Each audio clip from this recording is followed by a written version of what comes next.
My name's Jake, and I live in Sunnyvale Estates, a cookie-cutter suburban neighborhood where the lawns are greener than a golf course, and the HOA rules are stricter than a military boot camp. I'm a single guy in my 30s, work-from-home graphic designer, and all I ever wanted was a quiet life with my backyard koi pond. That pond, my pride and joy. 8 shimmering koi fish each with a name. Nemo Sushi. Goldie, you get the vibe. Swimming in crystal water, surrounded by lotus flowers and smooth river rocks. It's my zen, my escape from deadlines and Zoom calls. But then came Karen, the HOA president with a perm as tight as her grip on the neighborhood's soul.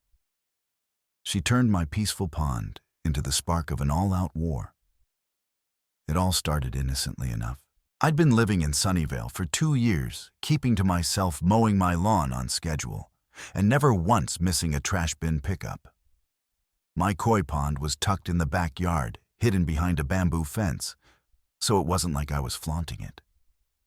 But Karen had a sixth sense for sniffing out anything that didn't scream conformity. One sunny Saturday, I was sipping coffee on my patio when I saw her marching across my lawn, clipboard in hand, her floral visor practically vibrating with righteous fury. "Jacob," she barked, not even bothering with a hello, "you've got unregistered livestock in your backyard." I blinked coffee halfway to my mouth. "Livestock?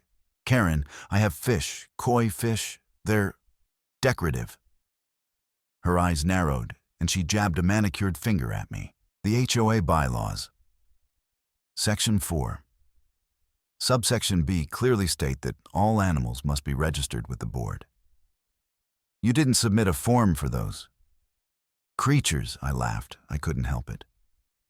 "Karen, they're fish. They swim in a pond. They're not chickens or goats. I don't need a permit for a goldfish bowl, do I?" Wrong move. Her face turned the color of a ripe tomato. "This is a violation, Jacob. I've had complaints. Those fish are a nuisance, and I'll have them removed if you don't comply." She stormed off, leaving me dumbfounded. Complaints? From who? My neighbors loved the pond. Mrs. Nguyen next door once told me it reminded her of her childhood in Vietnam. This was pure Karen nonsense. That night, I dug into the HOA bylaws. Sure enough, there was a vague clause about animals requiring registration, but it was clearly meant for dogs, cats, or maybe a rogue parrot. Fish weren't mentioned anywhere. I figured Karen was just flexing her power, and if I ignored her, she'd move on to terrorizing someone else's mailbox color. Big mistake. A week later, I got a certified letter from the HOA signed by Karen herself, demanding I cease maintaining unregistered aquatic livestock or face a $500 fine and confiscation of the animals. Confiscation of my koi. I pictured Karen wading into my pond with a fishing net, cackling like a cartoon villain, and my blood boiled. This wasn't just petty, it was personal. She was coming for my zen, my babies, my freaking fish. But the real kicker came at the next HOA meeting. I showed up, bylaws in hand, ready to calmly explain that koi fish weren't livestock. The room was packed with neighbors, most of whom looked bored or annoyed. Karen stood at the podium, her voice dripping with fake concern. "We have a serious issue with Jacob Miller's unregistered fish," she said, pausing for dramatic effect. "Not only are they a violation, but I've received reports that his pond is a breeding ground for mosquitoes, endangering our community's health," and the room gasped. Mosquitoes. That was the shocking lie. My pond had a state-of-the-art filtration system, and I checked it daily. Mosquitoes couldn't breed in there. If they tried, I shot to my feet. "That's absurd, Karen. My pond is cleaner than your pool. Show me these so-called reports." She smirked, unfazed. "The complaints are anonymous, Jacob. But we take public health seriously. You have 1 week to register those fish or remove them." The meeting ended with neighbors whispering and throwing me side-eye. I was livid. Karen had painted me as some negligent mosquito-breeding menace. And I wasn't going to let it slide. I spent the next few days stewing. But I'm not one to roll over. If Karen wanted to play dirty, I'd play smarter. Step 1 I called the city's zoning office. Turns out koi ponds didn't require any special permits unless they were over a certain size, which mine wasn't. But to shut Karen up, I applied for an ornamental fish license. Yes, that's a real thing, cost me $25 and a quick form. The clerk even laughed when I explained why HOA drama, huh? Good luck with that license in hand. I could have stopped there. I was in the clear. But Karen's mosquito lie and that smug smirk haunted me.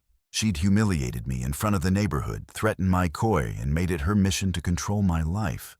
I wasn't just going to comply, I was going to make her regret ever stepping onto my lawn. That's when inspiration struck. If Karen thought my pond was such a big deal, I'd make it the biggest deal Sunnyvale had ever seen. My plan was simple but glorious. I'd turn my backyard into a Zen garden experience, a weekend tour open to the public, fully compliant with city and HOA rules. I'd market it as a serene cultural attraction, complete with guided tours, tea tastings. And here's the petty part, plenty of signage to draw attention. Karen wanted to make my pond a problem. I'd make it a neighborhood sensation. I got to work, I spruced up the pond, added a small waterfall, and built a wooden bridge over it for that extra Instagram vibe. I ordered a stack of flyers and posted them around town. Sunnyvale Zen Garden Tour Experience, Tranquility, with koi and tea. Saturdays 10 a.m. 2 p.m. I even created a website with a booking form, pricing it at $10 a head, with all proceeds going to a local animal shelter, charitable sure. But also a jab at Karen's public health nonsense. The real genius was the signage. I checked the HOA rules. Temporary signs were allowed for events as long as they were under 3 feet tall. So I ordered a massive 2 9-foot-tall banner for my front yard. Zen Garden Tours, registered koi pond, mosquito-free. That last part was my favorite, passive-aggressive, absolutely effective, you bet. The morning of the first tour, I was nervous. Would anyone show up? Would Karen sabotage it?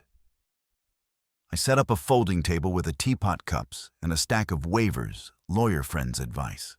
At 9:55 a.m., a crowd started gathering, families, retirees, even a local yoga instructor who'd seen my flyer. By 10:30, I had 20 people in my backyard oohing and ahhing over Nemo and sushi, sipping jasmine tea and taking selfies by the waterfall. Mrs. Nguyen brought her grandkids, who fed the koi under my supervision. It was perfect. Then came the storm. Karen's SUV screeched to a halt in front of my house. She stormed across my lawn, her face a mix of shock and fury. And that's when I saw it, the moment that made every second of planning worth it. She stopped dead in her tracks, staring at my banner, her jaw practically on the ground. The crowd turned to watch as she waved her clipboard like a battle flag. "Jacob, this is unacceptable," she shrieked. "You can't run a business in a residential zone.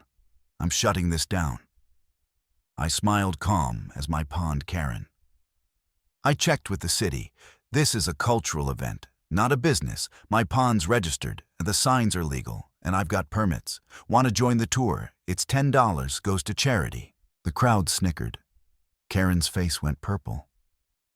"You're making a mockery of our community. I'll have the board fine you for... She faltered, clearly out of ammo. That's when Mrs. Nguyen piped up.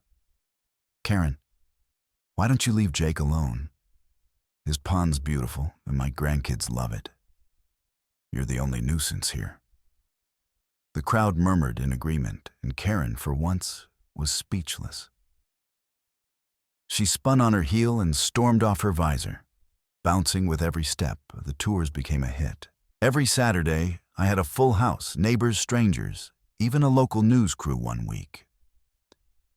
The shelter got a nice chunk of change, and my koi became minor celebrities. Karen tried to rally the HOA against me, but with half the neighborhood showing up to my tours, her complaints fell flat. At the annual HOA election, she was voted out, replaced by Mrs. Nguyen, who promptly clarified that koi ponds didn't need registration. Looking back, I could have just paid the fine or ignored Karen's threats. But standing up to her, turning her petty power trip into something beautiful, taught me something. Sometimes the best revenge isn't just winning. It's creating something bigger than the fight. My pond's still there. My koi are thriving, and every time I sip coffee on my patio, I smile. knowing I turned Karen's drama into a neighborhood legend. The end.